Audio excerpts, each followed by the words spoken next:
네, 안녕하세요. 정보수의 땅 따먹기 정진관입니다. 오늘은 3기 신도시 어디까지 왔나 라는 주제로 대화를 나눠보도록 하겠고요. 부제로서 미래부동산 시장의 전망까지 내다보도록 하겠습니다. 왜냐하면 신도시가 만들어지면 엄청난 주택 공급이 이루어지죠. 그 결과 부동산이 출렁출렁일 수가 있어요. 과거를 보니까 그래요.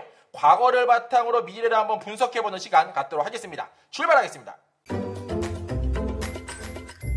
자, 과거를 살펴보기 위해서 역대 대통령님들 한번 모셔와봤고요. 1기 신도시, 2기 신도시, 3기 신도시를 누가 어떻게 만들었냐 살펴볼 필요가 있습니다. 우선 1기 신도시 같은 경우에는 노태우 대통령께서 진행을 하셨고 89년부터 91년까지 150만 호를 짓는 사업이 되죠.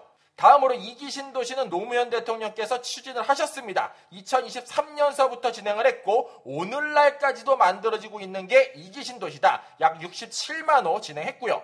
3기 신도시 같은 경우에는 문재인 대통령이 추진을 했어요. 2018년부터 앞으로 한참 달려야 될 것 같고요. 36만 호를 약속을 했습니다. 따라서 1기에서 2기, 2기에서 3기까지의 텀을 보면은 약 15년 정도의 텀을 두고 사업을 진행을 했더라라는 부분 말씀드릴 수 있을 것 같고요. 3기 신도시는 2018년 9월 21일부터 진행을 했다. 알고 계시면 좋을 것 같습니다. 자, 보시는 방법은 1기 신도시 같은 경우에는 초록 색깔, 2기 같은 경우는 약간 노란 색깔, 3기 신도시 오늘의 주인공이 요 빨간 색깔이 되겠어요. 가장 큰 면적과 많은 주택수는 남양주 왕숙 1, 2지구에 들어갈 예정이고요. 가장 따끈따끈한 지역이라고 불리는 곳은 하남 교산 신도시, 과천이 있더라. 더 나아가서 오늘날 가장 빠르게 진행되는 사업이죠. 인천 계양, 부천 대장이 여기 자리하고 있고요. 가장 느리게 진행되는 사업이나 GTX A 노선을 머금고 있기 때문에 확실한 투자처라고 불리는 곳은 고양 창릉이라더라 라는 부분 말씀드릴 수 있을 것 같습니다. 자, 그러면 어떻게 진행되는지, 문제점은 없는지 살펴볼 필요가 있고 23년 6월 12일자 뉴스입니다. 3기 신도시 토지보상 착착, 연내 착공 청신호라는 주제가 돼요. 자, 기사 간단하게 핵심만 한번 읽어볼게요. 3기 신도시 토지보상이 순조롭게 진행되고 있다. 어쩌면 2026년도에 입주도 가능하다라는 관측이 나온다라는 부분 읽어볼 수 있고요. 26년도는 어디를 이야기하나? 인천 계양을 이야기하고 있더라라는 부분 말씀드릴 수 있을 것 같습니다. 자, 3기 신도시 같은 경우에는 7개 지역 중 4곳을 토지보상을 이미 끝냈고 남양주 왕숙과 고양 창릉이 아직 좀 남아있어요. 이것 또한 올해 안에 끝내도록 하겠다라고 이야기하고 있습니다. 다시 한번 체크하면 현재 사업이 가장 빠른 곳은 인천 계양이다 말씀드릴 수 있겠네요. 그런데 문제는 이게 아니에요. 앞으로의 주택시장이 어떻게 흘러갈지 서두에 말씀드린 것처럼 이 부분이 포인트죠. 자, 핵심 팩트만 놓고 한번 말씀드려볼게요. 23년 6월 21일자 뉴스입니다. 미분양 도미노 우려, 건설사 분양, 공사 미수금 238억 원, 1년 새 34% 올랐다고 하고요. LH에서 공동주택용지 연체금이 사상 최대 1조 원을 넘었다고 이야기하고 있어요. 이게 과연 무슨 이야기냐? 핵심을 말씀드리면 이렇습니다. LH가 네모반 듯한 아파트 용지를 분양을 해요. 그런데 이렇게 분양받은 곳이 중도금 잔금을 못 치르고 연체되고 있다.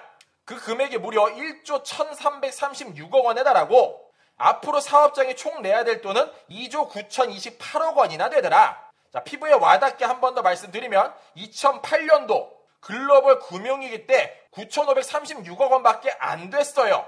따라서 LH 역사상 최고 금액으로 연체되고 있는 게 오늘날이다.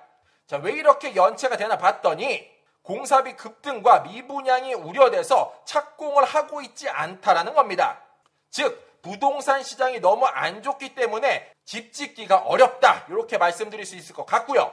자, 그 결과 도미노로 무너집니다. 가장 먼저 LH 휘청거리고 뒤를 이어서 금융권도 휘청거리고 있습니다.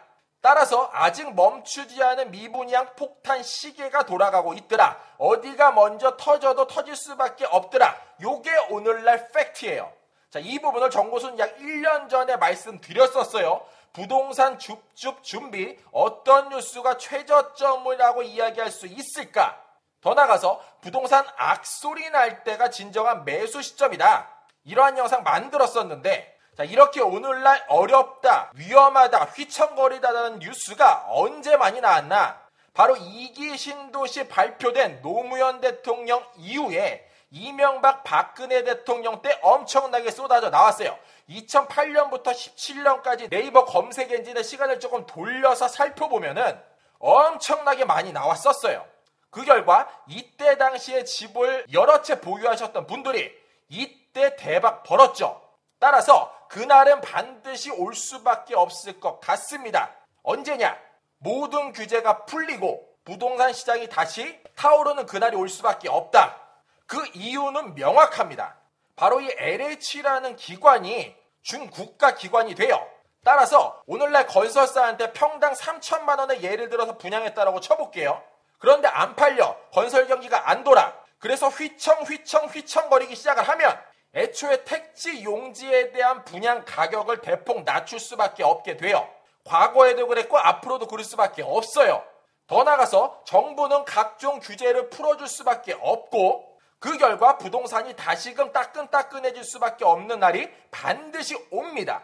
자, 오늘날 일본 시장을 보더라도 아파트 가격이 줄지 않아요. 역세권 주변의 아파트 가격은 꾸준하게 오르는 모습을 볼 수 있고 지방에 있는 주택, 아파트들 이런 것들이 텅텅 비기 시작을 하죠. 결론은 고급 일자리와 역 근처에 있는 주택은 꾸준하게 소요가 있고 꾸준하게 가격이 우상향을 하더라.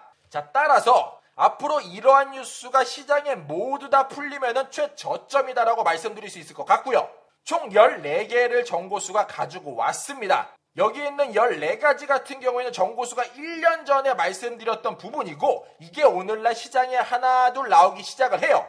따라서 부동산에 관심이 있고 투자라는 목적을 띠고 여러 가지를 바라본다고 하면 이 14가지 뉴스가 시장에 전부 다 풀렸는지를 살펴보시면 됩니다.